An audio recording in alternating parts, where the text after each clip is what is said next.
Yo creo, señor presidente, y con mi saludo a los funcionarios y al señor general que está aquí presente, que hay que plantear, o este debate se debe plantear desde dos preguntas. La primera es si Bogotá es una ciudad insegura, y la segunda es si la política de seguridad que se viene implementando en esta administración ha mejorado las condiciones de seguridad de la ciudad. Y las dos respuestas no tienen que ser iguales.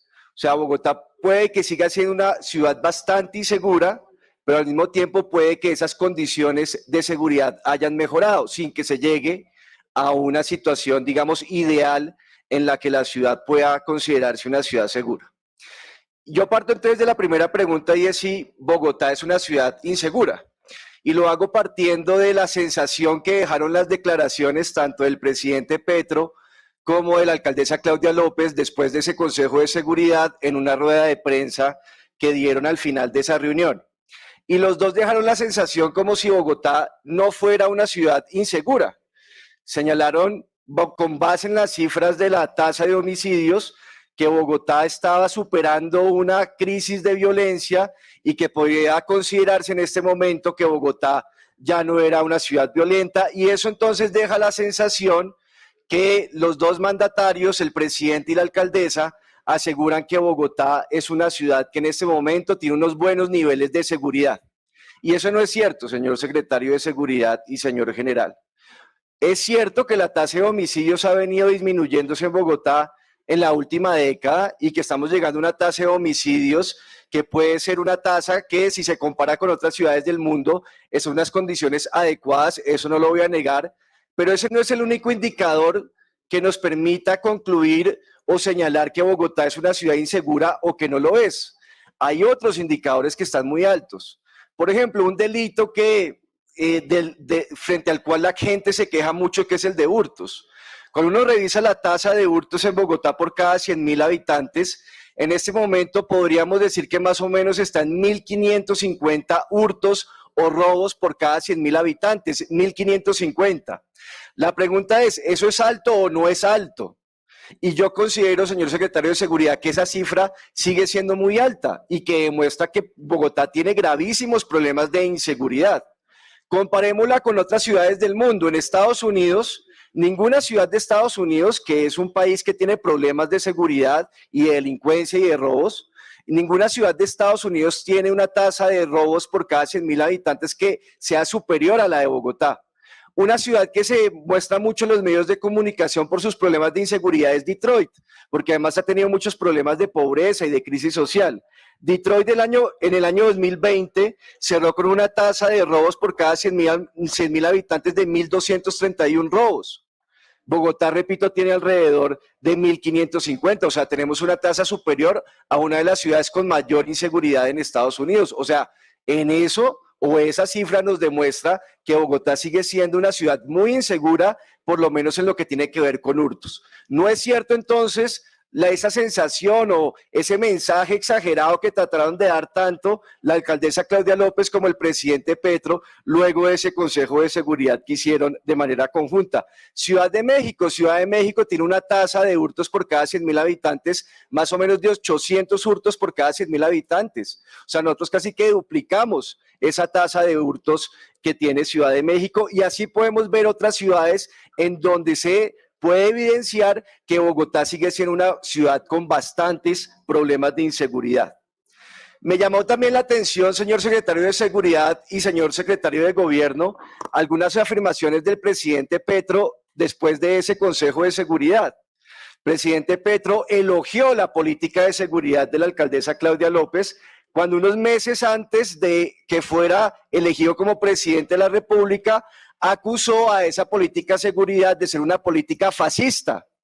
¿Cómo cambian las cosas, no, señor secretario de Gobierno? Hace nada decían que esta era una política fascista, y ahora entonces el presidente Petro, en esos nuevos acuerdos políticos que tiene con la alcaldesa Claudia López, salió a elogiar la política de seguridad en Bogotá. La política definitivamente es bien dinámica.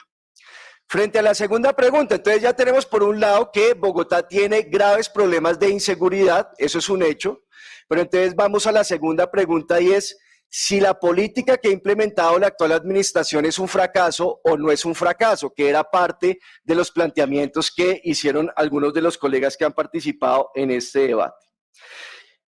Y señalándolo primero, en noviembre del año 2020, esta administración con el anterior secretario de Seguridad publicaron o dieron a conocer, aprobaron la nueva política de seguridad y convivencia ciudadana. Cada ciudad, de acuerdo con la ley, tiene que expedir, diseñar e implementar su propia política de seguridad y convivencia ciudadana.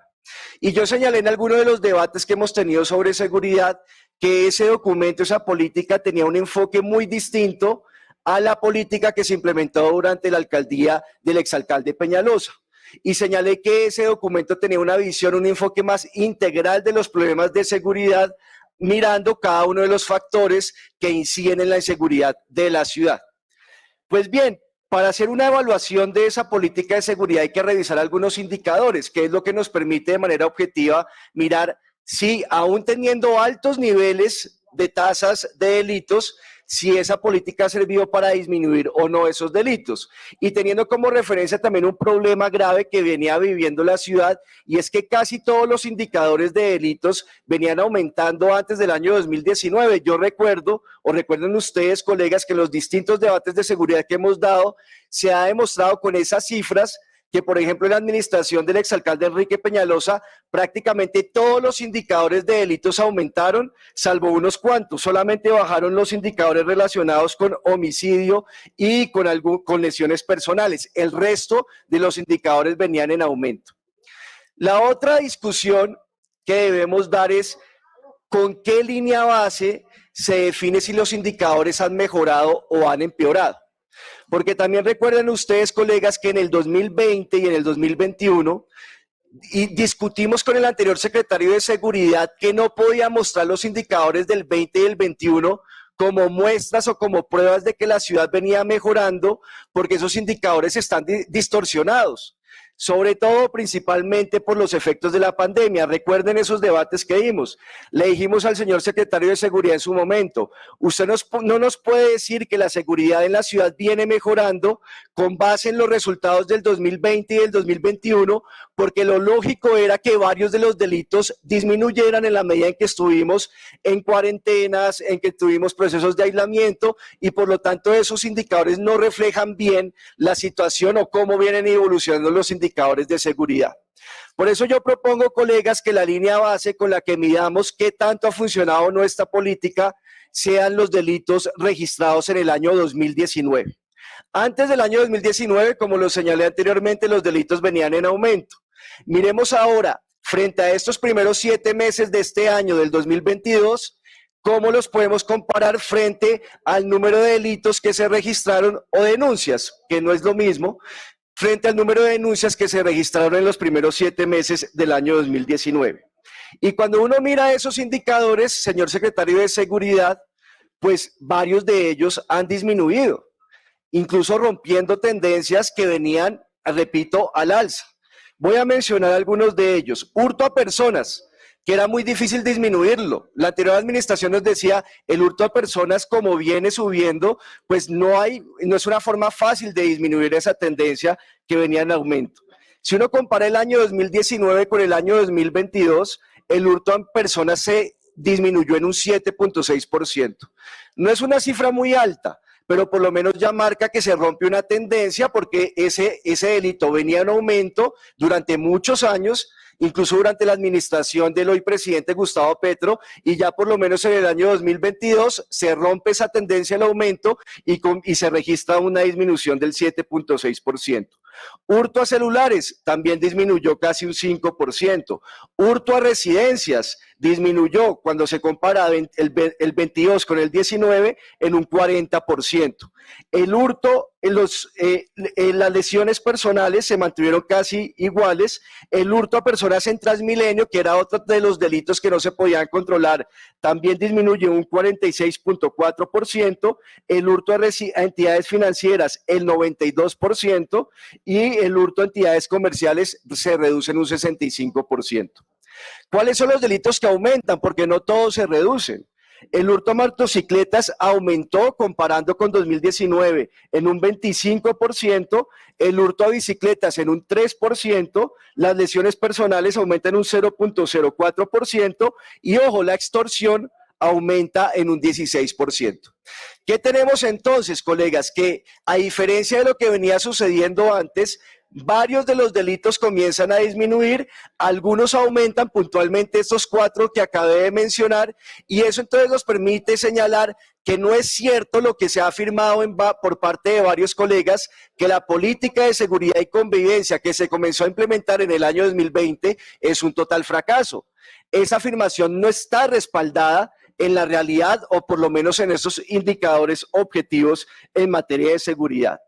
Hay problemas, y hay problemas principalmente en lo que tiene que ver con homicidios, con el sicariato, y eso es una realidad y tiene que ver con la presencia, el fortalecimiento de organizaciones criminales, a lo cual me voy a referir más adelante, y también yo creo que la extorsión tiene que ver con ese problema, señor secretario de Seguridad y señor general de la Policía Metropolitana de la ciudad. Rápidamente, señor presidente, miremos entonces cómo han evolucionado algunos de los factores que inciden también en materia de inseguridad. Ya aquí varios colegas han planteado que el problema de la inseguridad de una ciudad no tiene que ver solamente con la policía, aunque señor general de la policía está teniendo varios problemas y ahora los voy a detallar. Pero la inseguridad es un problema de múltiples factores. Están los factores sociales, están los factores comunitarios, de qué tanto se construye tejido social en los barrios de la ciudad, los entornos familiares, o qué tan adecuados son esos entornos familiares también inciden en la inseguridad. Los problemas de salud mental también son otro factor que han documentado distintos estudios que señalan que en la medida en que van aumentando las enfermedades de salud mental en una sociedad, pues también va aumentando su nivel de inseguridad, y factores también institucionales. Por supuesto, debido a la pandemia, pues los factores sociales, la concejala Ana Teresa ya lo mencionó, pues siguen en unos altos niveles.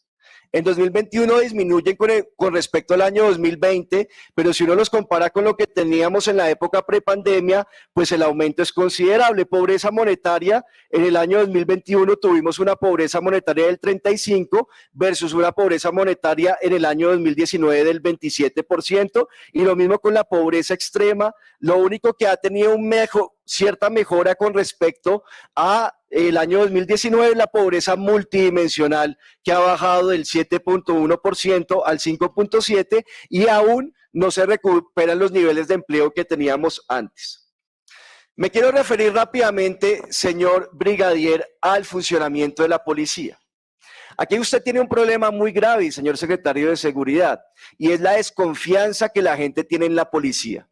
Los indicadores son supremamente malos. De acuerdo con el Observatorio de Democracia de la Universidad de los Andes, en un estudio, en una encuesta que hizo en el año 2020, solamente el 35% de la población confiaba en la policía.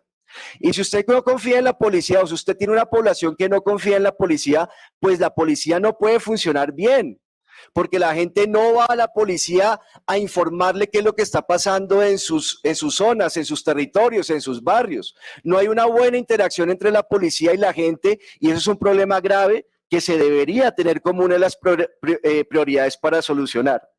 La encuesta que hace la Cámara de Comercio sobre victimización y percepción de seguridad me trae esta cifra.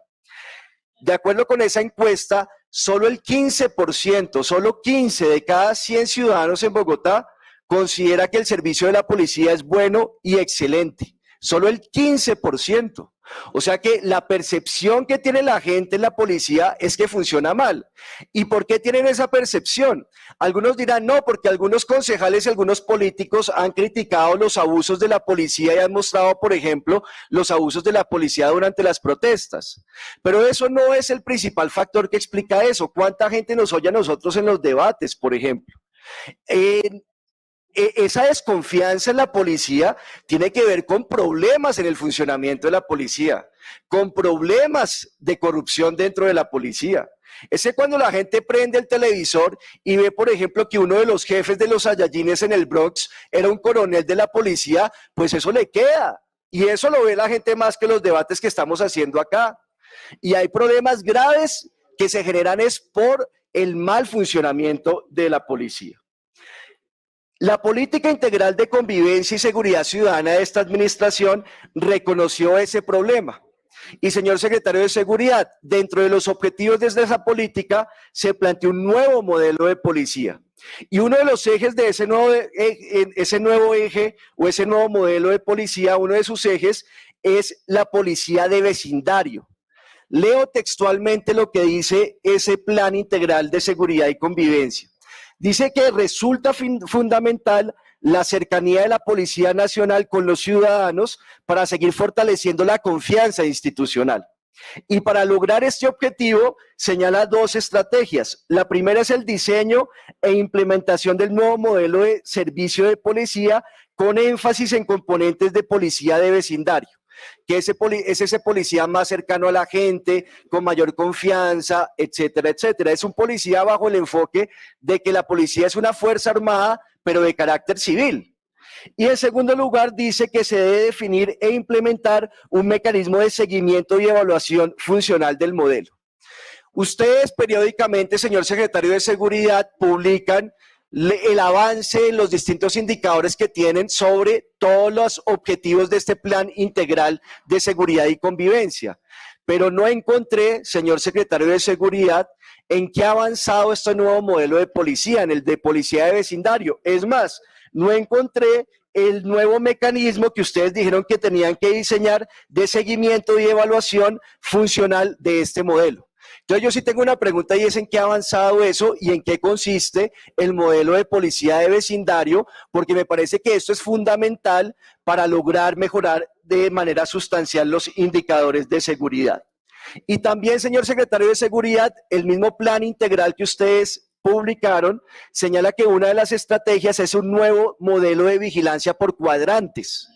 De esto tampoco hay mucha información y me gustaría que en su intervención nos mostraran cuál es ese nuevo modelo de seguridad por cuadrantes y cuáles son los resultados que ha tenido ese nuevo modelo. Incluso que señala el documento que dentro de las acciones que deben desarrollar es hacer un piloto sobre el nuevo modelo de servicio de policía.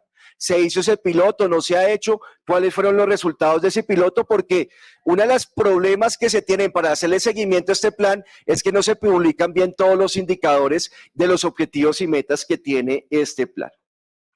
Por último, señor presidente, quiero mencionar el problema de las estructuras criminales. También está contemplado como parte de la estrategia en el plan integral de seguridad y convivencia. ¿Qué es lo que señala frente a las estructuras criminales? Lo primero dice es que tienen que elaborar un inventario de estructuras criminales. De acuerdo con los informes que ustedes publican frente al cumplimiento de estos objetivos, para el 2021 se tenían registrados o inventariadas 179 estructuras criminales. Y a mí no me cuadra algo, señor secretario de Seguridad. En los informes de prensa ustedes han señalado que han desarticulado 190. O sea, han desarticulado 190 estructuras criminales y aún existen en la ciudad 179. O sea, teníamos cerca de 300 estructuras criminales, se desarticularon 190 y ya estamos en 179. Esa es otra duda que me genera de lo que ustedes han venido publicando. Lo segundo que dice como una acción estratégica es gestionar ante la Fiscalía la creación de una unidad especializada en crimen organizado. Algo mencionaron de eso en la rueda de prensa que hicieron después de ese Consejo de Seguridad, pero la verdad es que no hay muchos detalles de si está funcionando esa unidad especializada de la Fiscalía en crimen organizado. Y una cosa que es bien importante y que resaltó la concejal Marisol Gómez en su intervención es que no solamente es el Plan Distrital de Desarrollo, concejal Marisol Gómez, que señala la importancia de tener una estrategia contra el lavado de activos y las rentas criminales, sino también este documento, el Plan Integral de Seguridad y Convivencia, señala que una estrategia central para desmantelar las organizaciones criminales en la ciudad es articular con la Fiscalía General de la Nación una ofensiva contra las rentas criminales que tenga un enfoque centrado en la prevención y la detección del lavado de activos. Y aquí la concejal Marisol Gómez, señor secretario de Seguridad, hizo una denuncia muy grave. Y es que de acuerdo con las respuestas que le dio la Fiscalía y la UIAF, esto no se ha hecho. a pesar de que la policía y la Secretaría de Seguridad señalan que sí se ha hecho. Y esto es fundamental porque estas estructuras criminales tienen que ver con rentas como el narcotráfico, y la forma de atacarles es a través de donde más les duele, que es este problema del lavado de activos.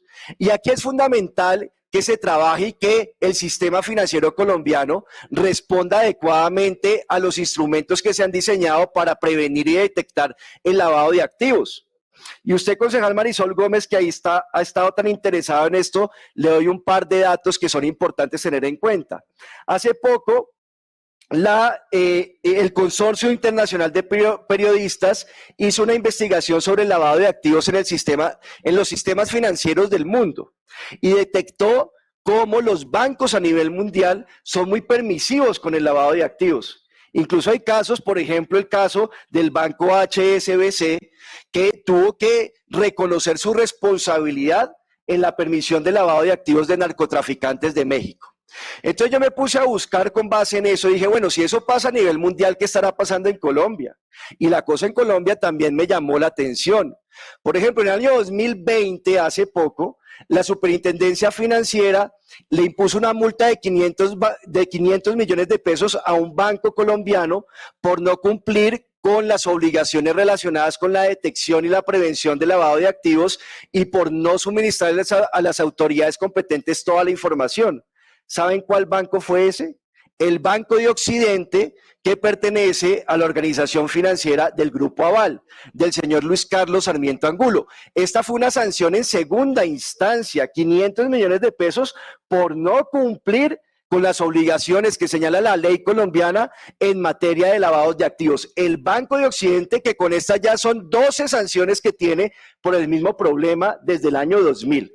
Así que buena parte de las rentas criminales, de la plata que viene de estas organizaciones criminales, pues se termina lavando en parte por las facilidades que puede tener el sistema financiero. Así que una parte de esta estrategia que señala el Plan Integral de Seguridad y Convivencia tiene que ver de cómo se obliga y se imponen normas incluso más estrictas para que los bancos colombianos no permitan el lavado de activos. Y eso, por supuesto, tiene que ver una responsabilidad grande del gobierno nacional, pero como esto también está incorporado en el Plan de Seguridad y Convivencia de Bogotá, pues también la Secretaría de Seguridad y las autoridades distritales deberían decirnos en qué va o qué han hecho para lograr evitar o mejorar los niveles de prevención del lavado de activos. Señalo entonces como conclusión, señor presidente, uno mira los indicadores objetivos que son estas cifras y es evidente que no es cierto que la política de seguridad haya fracasado. Hay problemas en materia de crimen organizado, porque además creo yo, como lo señaló la concejal Marisol Gómez, que no se ha hecho lo que se debe hacer en materia de verdad, realizar una lucha frontal contra el lavado de activos. Pero hay otros delitos que con respecto a 2019 sí disminuyen, teniendo en cuenta que desde hace muchos años no se presentaba esa disminución, o sea que algo está funcionando en eso.